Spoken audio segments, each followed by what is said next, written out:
இன்னைக்கு செவ்வாய் ஹோரையில் 1 to 2ல் வந்து வெற்றிலை தீபம் போட்டாச்சு. எல்லாருக்கும் கடவுளோட ஆசீர்வாதங்கள் இருக்கட்டும். எல்லாரும் நல்லா இருக்கணும்.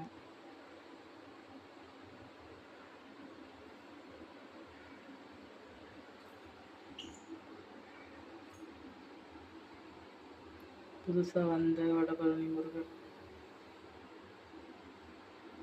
இது வந்து கேரளாவில் இருக்க பெருனா முருகர், செங்கனஞ்சேரியில் இருக்கார். வெயில் பார்த்தீங்கன்னா தலைகீழ இருக்கும்.